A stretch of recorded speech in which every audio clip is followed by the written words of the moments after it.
राधे राधे।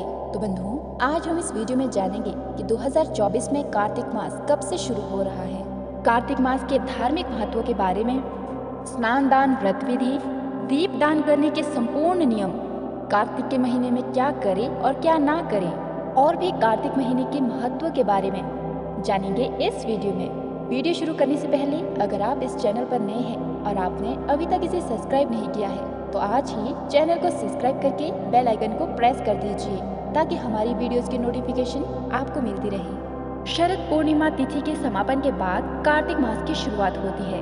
इस महीने में विधि पूर्वक जगत के पालनहार भगवान विष्णु की पूजा अर्चना करने का विधान है। इस माह में विभिन्न धार्मिक और आध्यात्मिक गतिविधियां करना शुभ माना जाता है। आइए जानते हैं कार्तिक मास के धार्मिक महत्व के बारे में। हिंदू कैलेंडर के अनुसार कार्तिक मास 8वां महीना होता है। इस महीने में भगवान विष्णु लंबे समय के विश्राम के बाद जगते हैं। इसी वजह से कार्तिक मास को धार्मिक दृष्टि से महत्वपूर्ण माना जाता है। धार्मिक मान्यता है कि इस मास में भगवान विष्णु और भगवान श्री कृष्ण की उपासना करने से जातक को सभी तरह के संकटों से छुटकारा मिलता है, साथ ही सुख समृद्धि में वृद्धि होती है। तो चलिए पहले हम जान लेते हैं कि कार्तिक मास 2024 में कब से शुरू हो रहा है। पंचांग के अनुसार कार्तिक मास की शुरुआत 18 अक्टूबर से होगी, वहीं इसका समापन अगले महीने यानी 15 नवंबर को होगा। इस मास में रोजाना सूर्योदय से पहले उठकर पवित्र नदी में स्नान करना चाहिए। अगर ऐसा संभव नहीं है तो घर में ही पानी में गंगा जल डालकर स्नान करें। इसे कार्तिक स्नान भी कहा जाता है। मान्यता है कि ऐसा करने से जातक को पुण्य की प्राप्ति होती है। इसके अलावा इस मास में भजन कीर्तन, दीपदान और तुलसी के पौधे की पूजा अर्चना करना शुभ माना जाता है। कार्तिक मास में करवा चौथ, दिवाली, भाई दूज समेत कई अन्य पर्व मनाए जाते हैं। और अब कार्तिक मास के नियमों के बारे में जान लेते हैं। ऐसी मान्यता है कि कार्तिक के महीने में श्री हरि जल में वास करते हैं। कार्तिक मास को भगवान विष्णु की कृपा प्राप्त करने के लिए शुभ माना जाता है।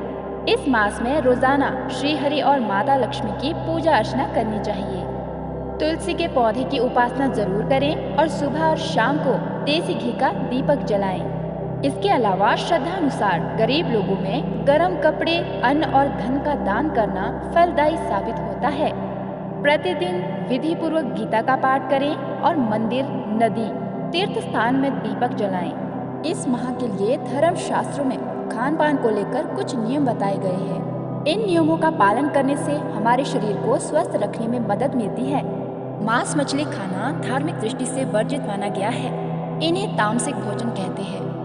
खास तौर पर कार्तिक महीने में मछली खाना अच्छा नहीं कहा गया है। इसकी वजह यह है कि इस महीने में भगवान विष्णु जल में अपने मत्स्य अवतार के रूप में रहते हैं। वैज्ञानिक दृष्टि से देखें तो आषाढ़ में बाढ़ और वर्षा की वजह से जल प्रदूषित रहता है। दूषित चीजों को खाने से इस समय मछली सेवन संक्रामक और रोग कारक हो सकता है। इसलिए कार्तिक मास में मछली खाने से बचना चाहिए। कार्तिक के महीने में सब्जियों का राजा बैंगन भी नहीं खाना चाहिए। ऐसा माना जाता है कि इस मास में पित्त दोष संबंधी बीमारियां होने का खतरा रहता है और बैंगन पित्त दोष बढ़ाता है। इसके अलावा इस माह में ब्रह्मचर्य का पालन करना चाहिए और बैंगन काम प्रवृत्ति को बढ़ाता है। इसलिए कार्तिक माह में धार्मिक दृष्टि से बैंगन खाना उचित नहीं है। उत्तेजना वर्धक होने की वजह से बैंगन को धार्मिक दृष्टि से अशुद्ध माना गया है।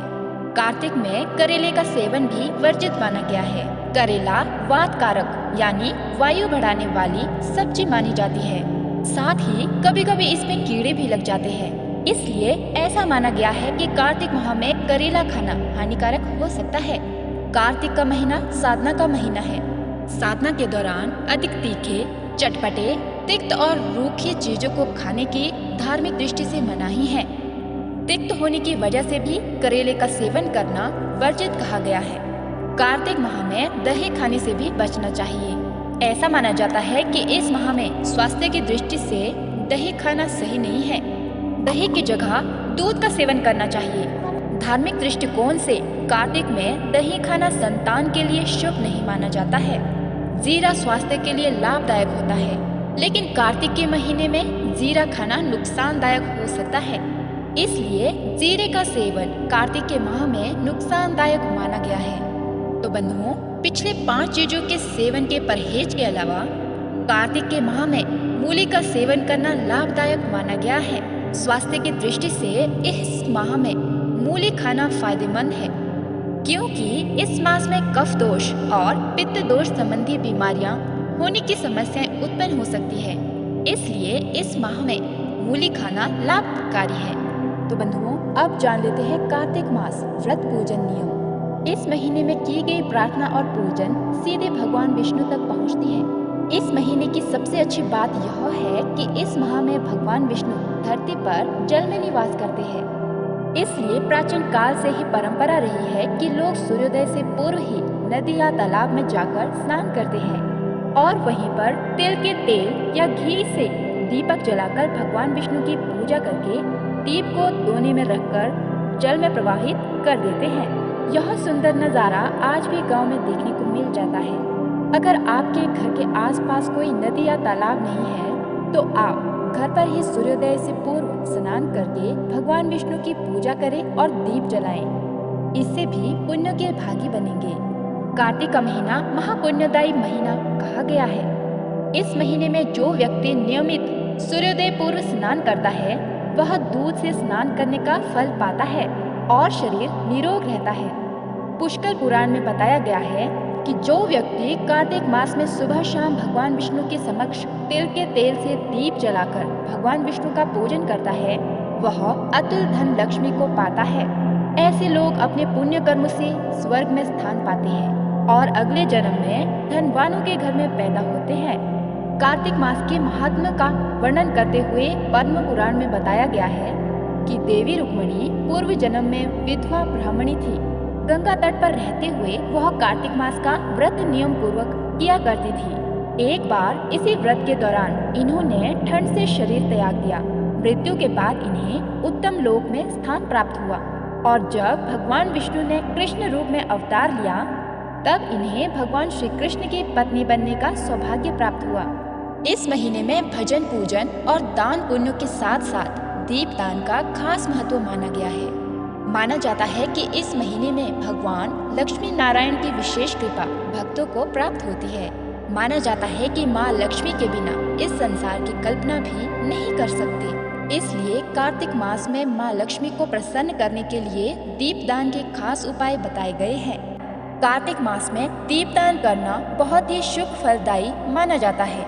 माना जाता है कि कार्तिक मास में आकाश मंडल का सबसे बड़ा ग्रह माना जाने वाला सूर्य अपनी नीच की राशि तुला में गमन करता है। इस वजह से वातावरण में अंधकार पांव पसारने लगता है। इसलिए इस पूरे मास में दीपक जलाने, जप तप और दान व स्नान करने का विशेष महत्व माना गया है। अगर किसी विशेष कारण से कार्तिक में प्रतिदिन आप दीप दान करने में असमर्थ है तो 5 विशेष दिन जरूर करें। कृष्ण पक्ष में 5 दिन रमा एकादशी से दीपावली तक बड़े पवित्र है। उनमें जो भी दान किया जाता है वह सब अक्षय और संपूर्ण कामनाओं को पूर्ण करने वाला होता है। अग्नि पुराण में बताया गया है कि जो मनुष्य देव मंदिर अथवा ब्राह्मण के गृह में दीप दान करता है वह सब कुछ प्राप्त कर लेता है। पद्म पुराण के अनुसार मंदिरों में और नदी के किनारों में दीपदान करने से लक्ष्मी जी प्रसन्न होती है। दुर्गम स्थान अथवा भूमि पर दीपदान करने से व्यक्ति नरक जाने से बच जाता है। पद्म पुराण के अनुसार जो देवालयों में नदी के किनारे सड़क पर दीप देता है उसे सर्वतोमुखी लक्ष्मी प्राप्त होती है। कार्तिक में प्रतिदिन 2 दीपक जरूर जलाएं। एक श्री हरि नारायण के समक्ष, दूसरा शिव जी के समक्ष जलाएं। माना जाता है कि जिसने कार्तिक में भगवान केशव के समक्ष दीपदान किया है उसने संपूर्ण यज्ञों का अनुष्ठान कर लिया और समस्त तीर्थों में गोता लगाने के समान फल की प्राप्ति होती है। ब्रह्म वैवर्त पुराण में कहा गया है जो कार्तिक में श्री हरि को घी का दीप देता है वह दीपक जितने पल जलता है उतने वर्षों तक हरि धाम में आनंद भोगता है, फिर अपनी योनि में आकर विष्णु भक्ति पाता है। जो कार्तिक मास के रात्रि में श्रद्धा पूर्वक शिव जी के समीप दीपमाला समर्पित करता है उसके चढ़ाए गए वे दीप शिवलिंग के सामने जितने समय तक जलते हैं उतने 1000 युगों तक दाता स्वर्गलोक में प्रतिष्ठित होता है। जो कार्तिक के महीने में शिव जी के सामने घृत का दीपक समर्पित करता है वह ब्रह्मलोक को जाता है। मिट्टी, तांबा, चांदी, पीतल अथवा सोने के दीपक लें, उनको अच्छे से साफ कर लें। मिट्टी के दीपक को कुछ घंटों के लिए पानी में भिगोकर सुखा लें। उसके पश्चात प्रदोष काल में अथवा सूर्यास्त के बाद उचित समय मिलने पर दीपक, तेल, गाय का घी, बत्ती, चावल अथवा गेहूं लेकर मंदिर जाएं। घी में रुई की बत्ती तथा तेल के दीपक में लाल धागे या कलावा की बत्ती इस्तेमाल कर सकते हैं। दीपक रखने से पहले उसे चावल, गेहूं अथवा सप्त धान्य का आसन दें। दीपक को भूलकर भी सीधा पृथ्वी पर ना रखें, क्योंकि कालिका पुराण का कथन है, सब कुछ सहने वाली पृथ्वी को अकारण किया गया पदाघात और दीपक का ताप सहन नहीं होता।